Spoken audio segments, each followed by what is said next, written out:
What's up, everyone? Welcome back to ELA 1 with Mr. Williamson, your favorite class of the day. Important information, lock in. Obviously, yes, we are going to finish the book. There's no way I would have you read it for an entire quarter and then not finish the book. But our goal is shifting. Before, it was a little more intense. We went a little slower, but now, until we finish the book, we're going to move with some more pace, a little bit faster. Okay, so I need you guys to lock in, read the pages with me. I've decided not to give you another big test or anything like that. Maybe one more quiz. We'll see. So we're going to move with an intense pace. I'll start the fun intros and stuff like that when we start our next book. But for now, we need to just focus in. So that's going to bring us first off to our quote of the day, which comes from an unknown source. It says, more people would learn from their mistakes if they weren't so busy denying them. Denying responsibility? What are you talking about? I haven't read this book in a week. So just to make sure we're all on the same page, we're going to do a little review thing really quickly. So questions are going to pop up. I need you to answer them just so we're all on the same page about where we are, refresh your memories a little bit. So my first question to you, why are the boys on the island to begin with? Yes, so the boys are on the island. They were on a plane, probably evacuating London from World War II. Boom, don't know why exactly, but the plane crashes on the island. Next, who was elected to be the chief of the boys at the beginning of the novel to kind of lead their society? Yes, it was Ralph. Ralph was elected chief. He governed with the rules to keep a fire going, to use the bathroom in the right place, to make sure that they can get rescued, to do all these things. But who was Ralph's number one challenger on the island of his authority? That's right. It was Jack. Your boy Jack doesn't like Ralph. He wants to be the leader. And slowly, over time, we see Jack and his desire to hunt and to kill and to not focus on things like the fire kind of take prevalence. And some of the boys seem to start to rally around him a bit. So now we get to the scene that we've come to towards the end of the novel, or the end of where we left off, which is where something happened. So what was the really important thing that happened right before we went to break? Yes, Simon was murdered. So remember this fear of the beast they have. They all think there's this beast on the island. Simon comes running down during their feast, and they think he is the beast. So they take their spears and they stab him repeatedly. Okay, so we're going to come back into the book where the groups have split now, where Jack has kind of taken control of the majority of the boys and formed a group of savages, whereas Ralph, Piggy, Sam, and Eric are just kind of left thinking, what the heck is going on? So that's going to lead us into our objective for the day. I can explain how and why the boys respond differently to Simon's death. So it's kind of the next day. It's like the morning after everything with Simon and the feast happened. And now they're faced with this reality of what they did. So we're going to be looking at how the boys respond to Simon's death and why it's different. Okay, everyone. So before we get started, we're going to review a couple new vocab words and active vocabulary. Yay! All right, so your first word is illumination. Illumination has two different definitions. The first one meaning the process of gaining insight or wisdom, often spiritually. It's like gaining information. It's an illumination. The second possible definition is what comes from a light source. So if something is illuminated, oftentimes it's light is being shown on it. So a way that this could be used in a sentence is, reading books often leads to surprising illuminations. So remember, it's like gaining insight or wisdom. So reading books leads to surprising gains of information or wisdom. Okay, so now what I want you to do is use the word illumination in a sentence of your own. Go ahead and do that now. So our second word of the day is speculation. Speculation means a prediction or guess made without strong evidence. Okay, a prediction or guess, not good evidence. So a way this could be used in a sentence: I speculated that there were over 1,000 gumballs in the jar, but I had no way to tell for sure. Okay, so now what I want you to do is go ahead and use the word speculation in a sentence of your own. Do that now. All right, everyone, so we got to move pretty quickly now. I need you to get out your Lord of the Flies book and open to page 155. If you have not done that, do that now. Go ahead and pause, do that now. Remember, when you read with me, you become a better reader. Not only that, but I'm going to ask you to go back and look at the book, so I need you to have your books open, please. Our focus for these pages. How do Ralph, Piggy, Sam, and Eric respond to the events of the previous night, a.k.a. when they killed Simon, murdered Simon? Do they take responsibility for their actions? So these pages are going to focus specifically on Ralph, Piggy, Sam, and Eric. So kind of look at how do they respond to what happened the previous night. Okay, so we are starting on chapter 10. We return back to the beach to Ralph and Piggy, kind of the morning after they've awakened after the death of Simon. So the shell and the glasses.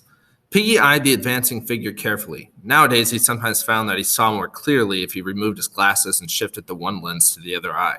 But even through the good eye, after what had happened, Ralph remained unmistakably Ralph. He came now out of the coconut trees, limping, dirty, with dead leaves hanging from his shock of yellow hair. One eye was slit in his puffy cheek, and a great scab had formed on his right knee. He paused for a moment and peered at the figure on the platform. "Piggy, are you the only one left?" "There's some little ones." "They don't count. No big uns?" "Oh, Sam and Eric, they're collecting wood." "Nobody else?" "Not that I know of." Ralph climbed onto the platform carefully. The coarse grass was still worn away where the assembly used to sit. The fragile white conch still gleamed by the polished seat. Ralph sat down in the grass facing the chief's seat in the conch. Piggy knelt at his left, and for a long minute there was silence. At last Ralph cleared his throat and whispered something. Piggy whispered back. "What'd you say?" Ralph spoke up. "Simon." Piggy said nothing but nodded solemnly. They continued to sit, gazing with impaired sight at the chief's seat in the glittering lagoon. The green light and the glossy patches of sunshine played over their befouled bodies. At length Ralph got up and went to the conch. He took the shell caressingly with both hands and knelt, leaning against the trunk. "Piggy?" "Huh?" "What are we going to do?" Piggy nodded at the conch. "You could call an assembly?" Ralph laughed sharply as he said the word, and Piggy frowned. "You're still chief." Ralph laughed again. "You are, over us." "I got the conch." "Ralph, stop talking like that. Look, there ain't no need, Ralph. What's the others going to think?" At last Ralph stopped. He was shivering. "Piggy." "Huh?" "That was Simon." "You said that before." "Piggy." "Huh?" "That was murder." "You stop it," said Piggy shrilly. "What good are you doing talking like that?" He jumped to his feet and stood over Ralph. It was dark. There was that bloody dance. There was lightning and thunder and rain. We were scared." "I wasn't scared," said Ralph slowly. I don't know what I was." "We were scared," said Piggy excitedly. "Anything might have happened. It wasn't what you said." He was gesticulating, searching for a formula. "Oh, Piggy." Ralph's voice, low and stricken, stopped Piggy's gestures. He bent down and waited. Ralph, cradling the conch, rocked himself to and fro. "Don't you understand, Piggy? The things we did?" "He may still be." "No." "Perhaps he was only pretending." Piggy's voice trailed off at the sight of Ralph's face. "You were outside the circle. You never really came in. Didn't you see what they did?" There was loathing, and at the same time a kind of feverish excitement in his voice. "Didn't you see, Piggy?" "Not all that well. I only got one eye now. You ought to know that, Ralph." Ralph continued to rock to and fro. It was an accident," said Piggy suddenly. "That's what it was, an accident." His voice shrilled again. "Coming in the dark. He had no business crawling like that out the dark. He was batty. He asked for it." He gesticulated widely again. "It was an accident." "You didn't see what they did." "Look, Ralph, we gotta forget this. We can't do no good thinking about it, see?" "I'm frightened. Of us. I want to go home.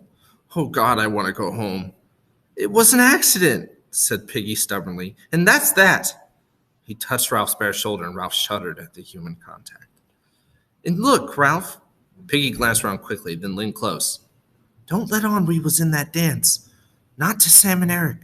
But we were. All of us. Piggy shook his head. Not us till last. They never noticed in the dark. Anyway, you said I was only on the outside. So was I, muttered Ralph. I was on the outside too. Piggy nodded eagerly. Okay, so I have two quick questions for you about these lines from page 157. Ralph says, you were outside of the circle. You never really came in. Didn't you see what they did? So was I, muttered Ralph. I was on the outside too. So the first question, the literal and figurative explanation for what Ralph and Piggy mean when they say they were on the outside of the circle. So literal means, what do they literally mean when they say that they were on the outside of the circle? What does that actually mean? Then there's kind of a figurative. So the figurative is like the deeper meaning. So what are they trying to say by saying that they were on the outside of the circle? So in 1 to 2 sentences, what I want you to do is tell me, what does it literally mean when they say that they were outside of the circle? And what are they trying to explain figuratively by saying they're outside of the circle? So answer that in at least 2 sentences now. Okay, so literally it means that they might have been on the outside of the circle. So if there was a big circle of boys, they were kind of on the outside when Simon was murdered. Figuratively, so what they're actually trying to say is that they didn't really take part in his death, that because they were on the outside of the circle, they weren't the ones that were actually stabbing him, so it's not really their fault is what they're trying to say. So with that being said, question 2, why might this be important for them to believe that they were on the outside of the circle, even if it isn't true? So why is it important that they believe they were outside of the circle, even if it's not true? What does it reveal about Ralph and Piggy? Go ahead and answer that in 1 to 2 sentences now. Okay, so it's important for them to believe that they weren't at fault for Simon's death because their morals are the only thing that makes them different than Jack and his savages. So in other words, if they took part in the murder of Simon, it means that they're no better than Jack and his savages. They are the same. So for them, it's important for them to tell themselves that they were outside of the circle and they didn't really take part of it so that they can still think of themselves as different or better morally than Jack and his savages. Okay, so we continue on to the top of page 158. That's right. We was on the outside. We never done nothing. We never seen nothing. Piggy paused, then went on. We'll live on our own, the 4 of us. 4 of us. We aren't enough to keep the fire burning. We'll try, see? I lit it. Sam and Eric came dragging a great log out of the forest. They dumped it by the fire and turned to the pool. Ralph jumped to his feet. Hi, you two. The twins checked a moment, then walked on. They're going to bathe, Ralph. Better get it over. The twins were very surprised to see Ralph. They flushed and looked past him into the air. Hello, fancy meeting you, Ralph. We just been in the forest to get wood for the fire. We got lost last night. Ralph examined his toes. You got lost after the, Piggy cleansed his lens. After the feast, said Sam in a stifled voice. Eric nodded. Yes, after the feast. We left early, said Piggy quickly, because we were tired. Yes, so did we. Very early. We were very tired. Sam touched a scratch on his forehead and then hurriedly took his hand away. Eric fingered his split lip. Yes, we were very tired, repeated Sam. So we left early. Was it a good... The air was heavy with unspoken knowledge. Sam twisted, and the obscene word shot out of him. Dance? Memory of the dance that none of them had attended shook all 4 boys convulsively. We left early. Okay, so in that scene, we see Sam and Eric run into Ralph and Jack, and Sam and Eric are kind of in the same boat of denying what happened, right? So question 3, something obscene is immoral or indecent. What is the obscene word that Sam says at the bottom of page 158? So it describes it as an obscene word on the bottom of 158. What is that obscene word he says? And why might it be described as having shot out of him? Okay, I want you to answer that in 2 sentences.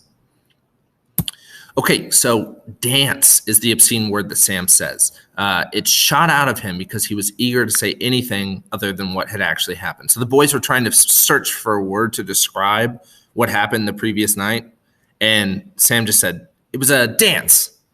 And that was a way to not acknowledge what they had actually done.